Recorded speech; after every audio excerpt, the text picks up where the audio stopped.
pemirsa Cokro TV, jumpa lagi bersama saya Nong Darul Mahmada dalam acara Yang Lagi Viral. Seperti biasa, yang lagi viral saya ditemani oleh sebelah kiri saya Ahmad Sahal dan sebelah kanan saya Kajito El Kayani. Dan kali ini kita akan membahas peristiwa yang sangat mengagetkan, sangat menyedihkan khususnya buat teman-teman Cokro TV.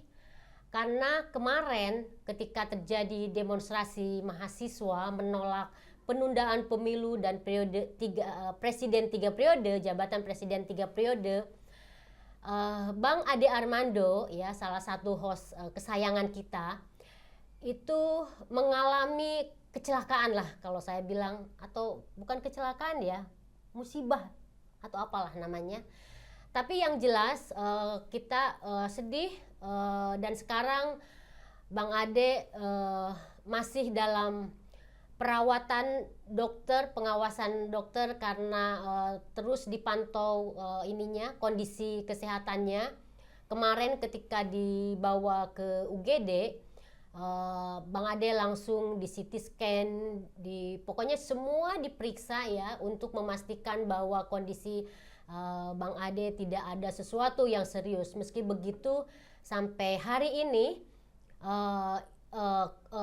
belum bisa dibilang bahwa kondisinya baik-baik, karena Bang Ade untuk duduk pun belum bisa, untuk berdiri pun belum bisa, meskipun mungkin penonton Cokro TV juga sempat lihat ya dari orang-orang yang menengok atau teman-teman Bang Ade yang menengok, itu ada foto, video yang memperlihatkan Bang Ade ngobrol atau ketawa. Tapi sebenarnya menurut dokter, berdasarkan hasil pemeriksaannya itu Bang Ade masih belum bisa dibilang baik ya, karena mungkin pemirsa juga lihat ya bahwa begitu sadisnya, begitu biadabnya, begitu kejamnya para pelaku yang menyerang Bang Ade secara bertubi-tubi ya. Bahkan kita sedih banget, yang gak usah diomongin lah.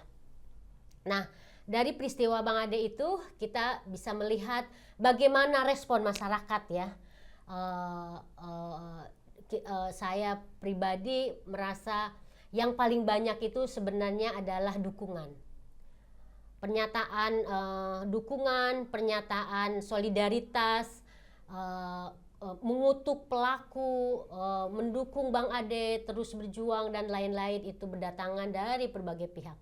Dari PBNU, dari Muhammadiyah, dari Ansor, dari PGI, hampir seluruh elemen masyarakat mengutuk kekerasan yang dialami atau yang terjadi kepada Bang Ade Armando. Nah, di sini saya juga ingin mengklarifikasi bahwa terjadi serangan terhadap Bang Ade, misalnya kenapa Bang Ade harus ikutan si mahasiswa juga, bukan kayak gitu-gitu, kayak memancing lah sebagainya. Pernyataan-pernyataan seperti itu menurut saya keterlaluan ya. Karena apa? Demonstrasi adalah ruang publik kan, Hal.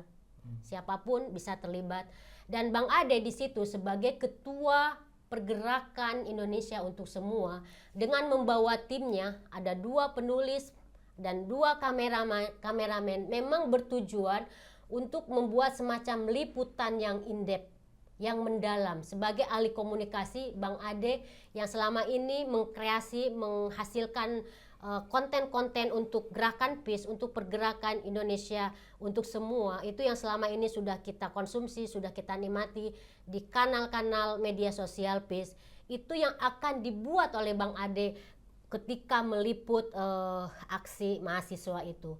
Tapi ternyata kita melihat dan kita sayangkan yang terjadi pada Bang Ade adalah yaitu yang saya tadi bilang musibah ya.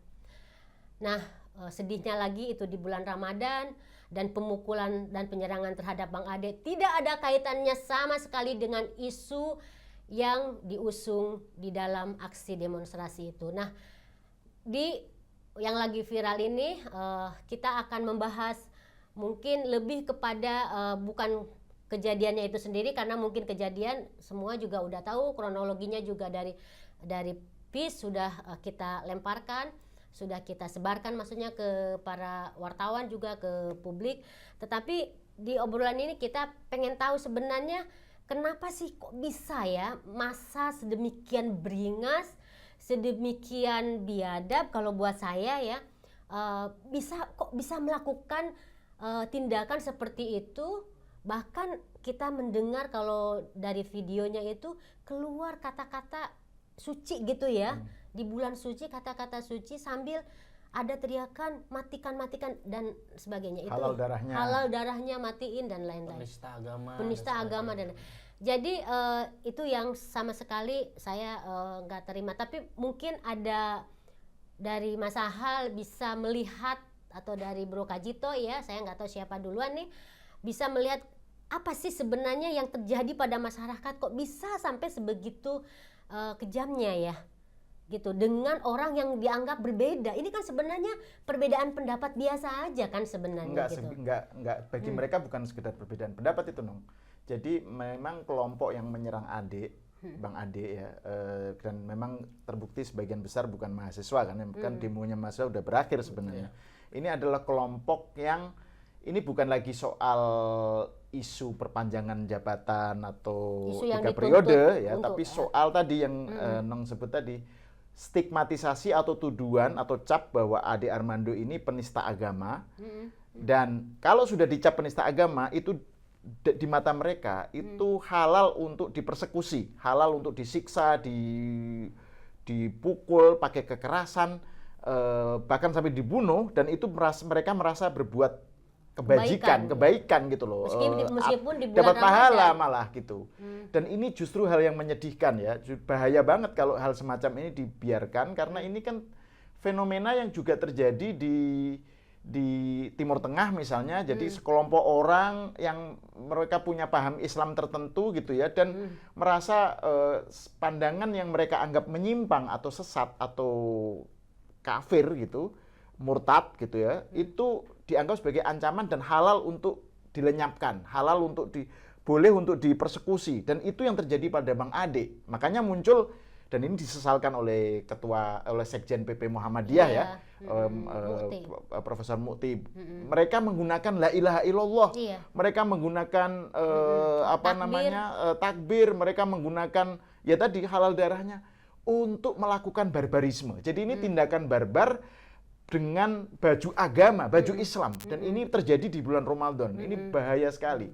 Dan yang saya sayangkan juga sebenarnya sekelompok kalangan pro demokrasi ya, yang di satu sisi memang mereka mengecam kekerasan itu, kekerasan terhadap Ade Armando, tetapi di sisi lain seakan-akan menyalahkan. Itu sih Ade Armando itu memang membuat istilahnya siapa itu Made Supriyatna gitu misalnya, itu melakukan kekerasan verbal. Itu maksudnya apa ya kekerasan verbal itu? Kekerasan naratif istilahnya. Jadi dia bikin narasi terus-menerus seakan-akan yang Ade Armando lah yang membuat kelompok Islam ini marah. Karena pernyataannya dianggap menghina Islam, dianggap ofensif dan seterusnya. Jadi, dan ini bukan hanya satu orang yang ngomong begini. Jadi kelompok yang menganggap Ade ini adalah pemicu dari kemarahan itu. Jadi ini sebenarnya pemakluman terhadap barbarisme. Jadi sebenarnya orang seperti Made Supriyatna itu, karena dia sudut pandangnya begitu sempit, hanya melihat Ade Armando ini seakan-akan pemantik atau trigger dari kemarahan itu. Padahal justru kalau kita lihat rekam jejak Bang Ade ya, Bang Ade itu justru yang paling getol melawan intoleransi. Ini yang penting. Jadi Bang Ade itu Muslim taat. Cara pandang yang kita lihat kan. Dia ini Muslim taat. Bang Ade itu Muslim yang sangat taat, rajin sholat, 5 waktu, puasa, nggak pernah bolong dan seterusnya ya. Tetapi dia ini resah dengan umat Islam yang beku, umat Islam yang sebagian umat Islam yang tidak toleran dan seterusnya, dan itu kan juga menghalalkan kekerasan seperti FPI atau misalnya menganggap NKRI ini togut seperti HTI. Itu yang dia lawan. Narasi perlawanan Ade Armando ini adalah narasi perlawanan, anggap aja narasi perang terhadap intoleransi, terhadap radikalisme gitu.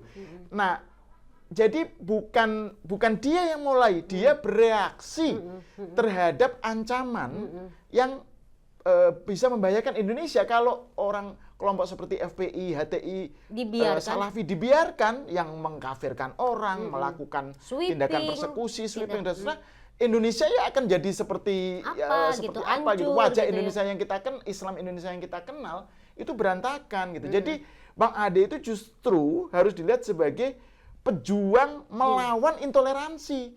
Dan ini yang tidak dilihat oleh kaum pro demokrasi ya, yang teman-teman aktivis ya, yang menyalahkan Ade seakan-akan Ade itu ya di satu sisi dikutuk kekerasannya dikutuk, tapi lo sih yang bikin ulah, lo sih yang selalu memancing, melakukan kritik terhadap atau kecaman terhadap FPI, terhadap Rizik Syihab dan karena itu justru penting.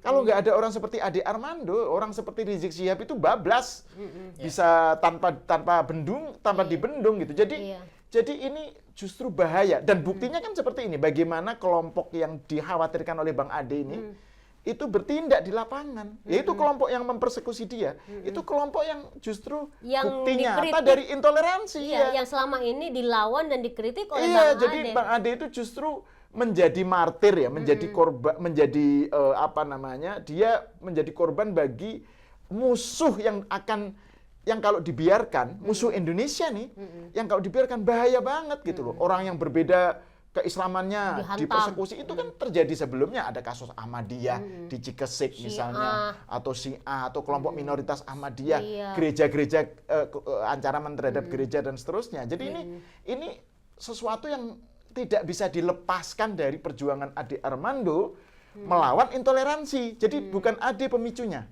itu intinya. Saya setuju ya, seperti yang disebut Mas Sahel tadi. Memang saya ingin ini ya, sebelum memahami kenapa sih Bang Ade, selain dijelaskan oleh Mbak Nung tadi, kenapa seorang Ade Armando turun dalam kondisi seperti itu ya, dalam demonstrasi seperti itu ya. Tadi sudah dijelaskan oleh Mbak Nung, salah satunya adalah karena kepentingan PIS ya, untuk liputan ya.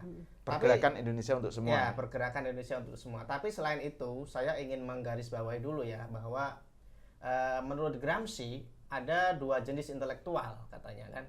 Ada intelektual organik dan ada intelektual tradisional katanya. Dan Bang Ade Armando ini jenis yang organik. Intelektual yang hadir di tengah masyarakat, intelektual yang memikirkan kondisi yang dialami oleh orang banyak. Beda halnya dengan kelompok intelektual yang ada di Muara Gading, di belakang meja, yang menawarkan gagasan, menawarkan slogan-slogan sebagainya, dan bahkan kelompok ini yang mendukung kekuasaan sebenarnya ya, kelompok menurut Gramsci tadi. Nah, berangkat dari sinilah saya melihat bahwa orang-orang yang nyinyir, katakanlah begitu ya, pro demokrasi, tapi kenapa mereka kok nggak bersimpati ya pada sosok yang begitu getol melawan intoleransi seperti Bang Ade Armando. Justru malah nyinyir. Nah, orang-orang yang nyinyir ini juga kategorinya juga intelektual tradisional barangkali, meskipun mereka mungkin tidak ada dalam gerbong atau tidak menguatkan kekuasaan ya. Orang-orang yang berada di zona nyaman kemudian melihat seorang Ade Armando yang turun ke jalan dengan tujuan mulia ya sebenarnya, karena ini untuk memberikan liputan, untuk untuk mengomentari fenomena yang terjadi tentang bahaya dari wacana yang berkembang selama ini yang digulirkan oleh kelompok-kelompok di belakang kekuasaan dan sebagainya. Nah, dari situ saya ingin menggarisbawahi bahwa selain kelompok ini ya, yang nyinyir tadi, yang mencela tadi, itu ada kelompok lain yang motifnya politik sebenarnya. Nah, apa itu? Misalnya, mungkin ini masih samar ya, saya nggak mengatakan bahwa kelompok ini terduga kuat pelaku pemukulan, tapi mereka ada di lingkaran sewaktu kejadian itu ada. Dan kelompok ini disinyalir sebagai pendukung Anies menurut netizen ya, bahkan itu diungkap pertemuannya dengan Anies dan sebagainya dan sebagainya. Meskipun harus saya katakan bahwa ini belum tentu ya, ini baru dugaan netizen di Facebook. Dikait-kaitkan gitu, ada jejak dari jejak digitalnya bahwa orang yang ada di lingkaran penganiayaan tadi, dan dia posting juga di akun medsosnya mencela Bang Ade, istilahnya begitu ya. Dan ini dikait-kaitkan dengan dukungan politiknya untuk salah satu calon politik tadi. Nah, ini yang ingin saya tegaskan juga adalah bahwa kelompok ini sebenarnya minoritas ya saat ini ya. Bahwa orang-orang radikal itu nggak sebanyak orang-orang moderat. Cuman mereka tuh vokal dan berani, nekat. Nah, kelompok yang saat ini katakanlah ada di seberang dari pemerintahan yang selalu mengkritik dan sebagainya, berani-beraninya melakukan aksi kekerasan Padahal mereka ini minoritas dan padahal mereka itu di luar itu ya koridor itu penguasa lah katakanlah begitu ya, tidak didukung oleh tidak didukung oleh kekuatan katakanlah begitu. Itu hanya berani. Bayangkan kalau seandainya orang-orang ini ada di gerbong kekuasaan, ini sangat berbahaya tentu saja ya. Dan ini yang harus kita mendapatkan perhatian yang besar dari kita semua. Ini jangan sampai lolos gitu loh. Harus peristiwa Bang Ade ini justru harus memancing kita untuk semakin kuat melawan orang-orang yang kalau dibiarkan akan membahayakan demokrasi. Betul. Saya pikir itu, Mbak, yang Iya. Nah, dari penjelasan kamu tadi itu ya berarti kan sebenarnya ada dua kelompok ya yang sebenarnya meskipun mengutuk kekerasan, yang satu pelaku kekerasannya, yang satu mengutuk kekerasan tetapi memaklumi dalam tanda kutip. Blaming the victim. Iya, blaming the victim. Menyalahkan itu. si adik kamu Iya, sih ada di iya. situ gitu kan. Ujung-ujungnya kan kemudian terjadi aliansi kan dalam soal opini, Ya. ya kan. Nah, ini kan sangat berbahaya. Sangat berbahaya dalam pengertian bahwa dampaknya misalnya terhadap para pelaku seperti kita-kita ini yang berada bersama Bang Ade. ya. Gitu loh. Artinya kalau ini tidak istilahnya bukan di counter tidak diberikan penjelasan, klarifikasi atau tuntutan jawaban terhadap aku tuh concernnya pada yang kelompok kedua itu loh. Kalau kelompok ke satu udahlah kita selesai gitu loh. Diajak dialog Kelompok pun satu itu maksudnya kelompok yang mendukung pelaku itu kan mendukung dan kelompok-kelompok yang mendukung tindakan itu gitu ya, bersorak-sorak yang bersorak-sorak yang senang merayakan. kan jadi senang gitu loh. Wah, itu kan memang ya udah ininya syukurlah gitu. untung nggak dibunuh kayak gitu-gitulah. Kayak gitu. Untung nggak mati misalnya kayak gitu-gitu.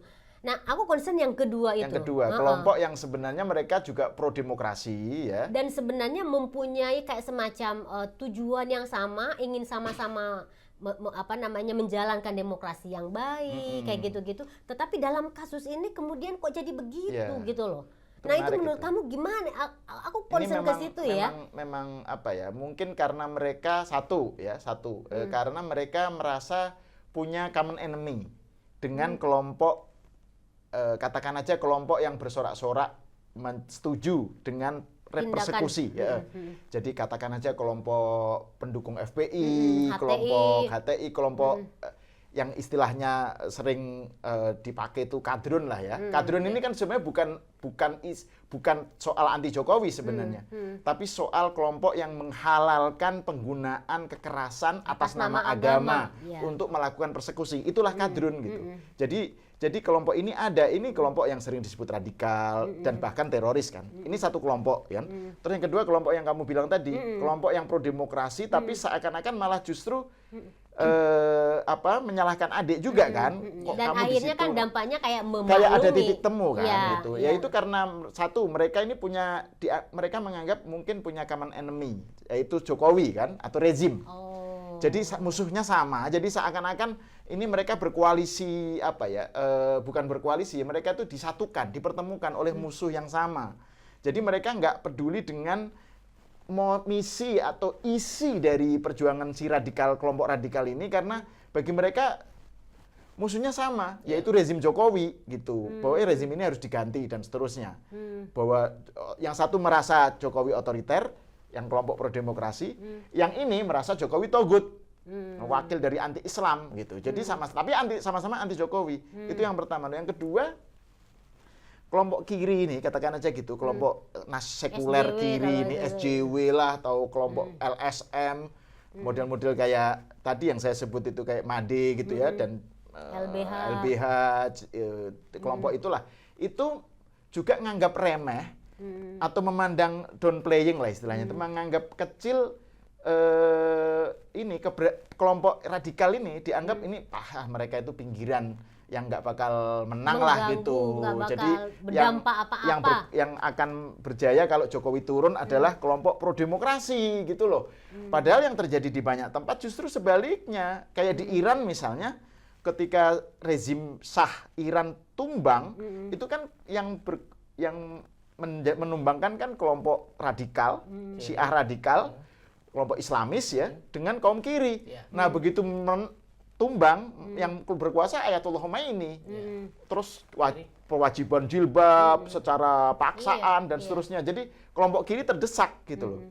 Jadi ini bahaya kalau kaum pro demokrasi itu nggak melihat intoleransi itu juga harus diberantas gitu loh. Seakan-akan mereka ini soal Jokowi saja isunya.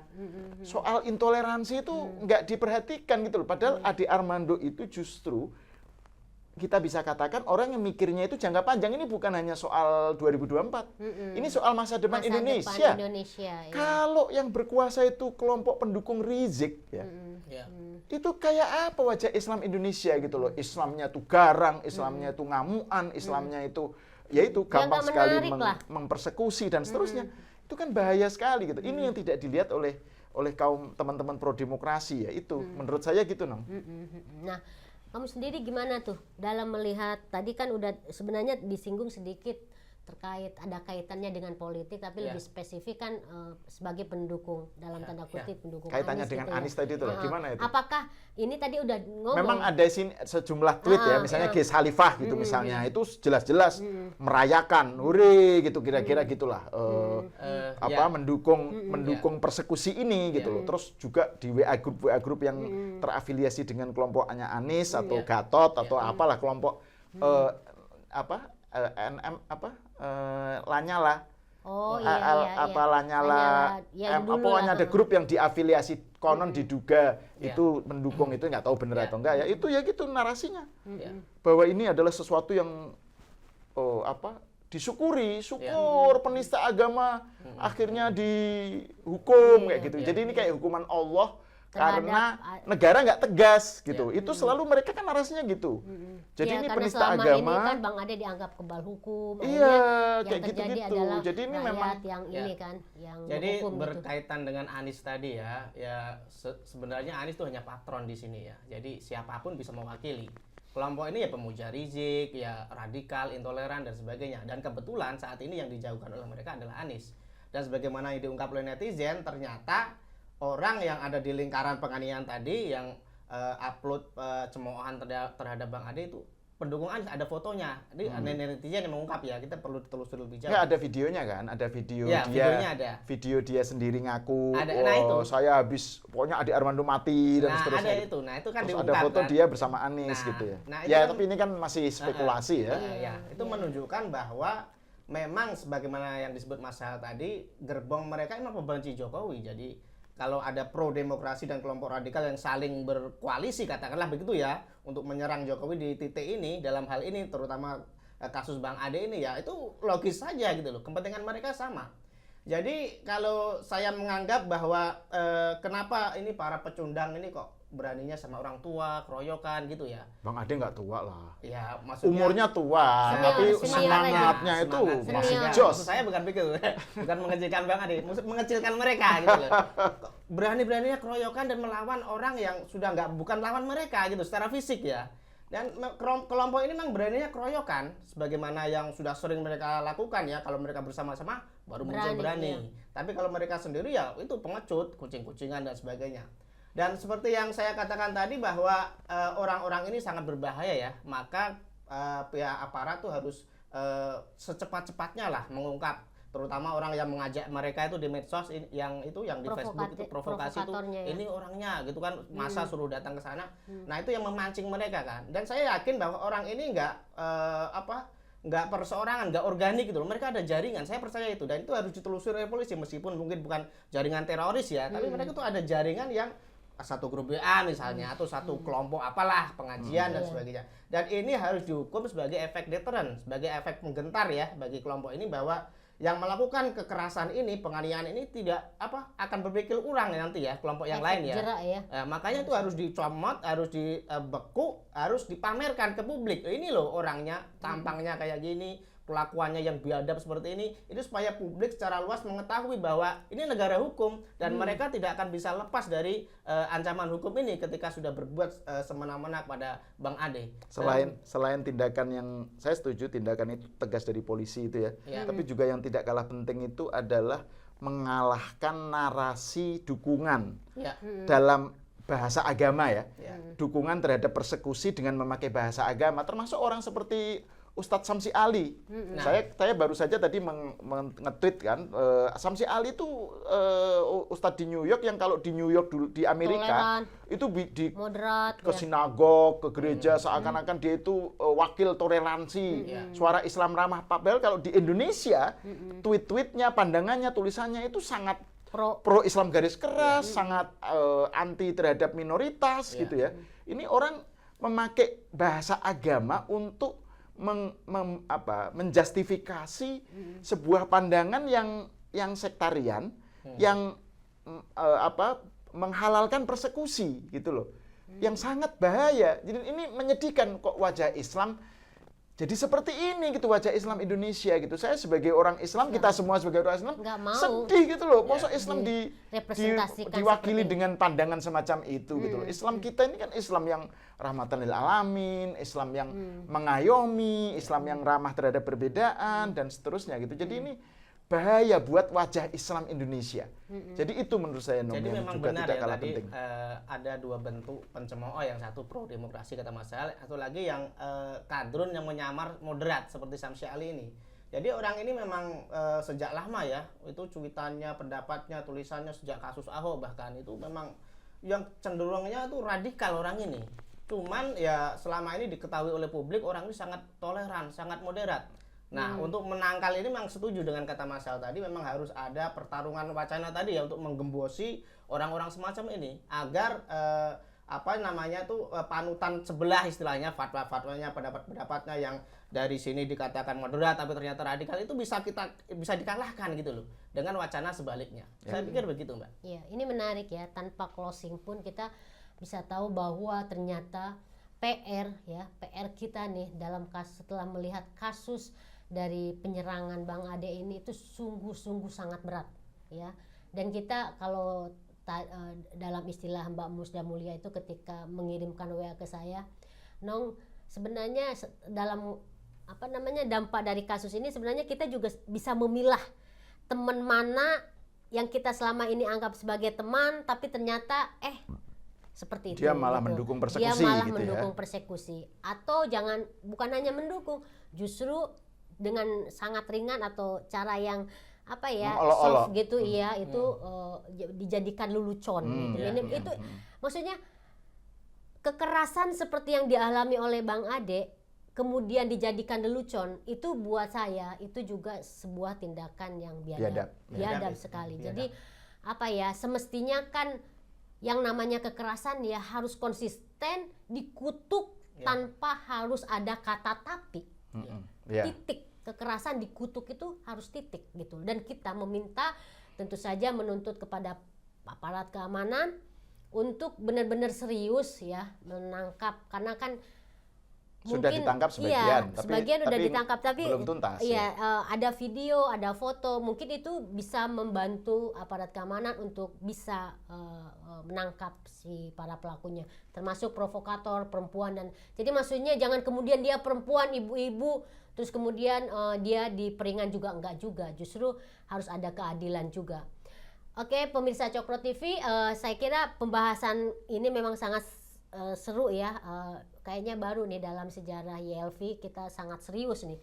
Biasanya kita ada guyon dan lain-lain, tapi dalam program kali ini sangat-sangat serius karena memang kita masih berduka ya pemirsa Cokro TV, dan doakan supaya Bang Ade cepat pulih kembali, cepat lagi bersama kita, cepat lagi kembali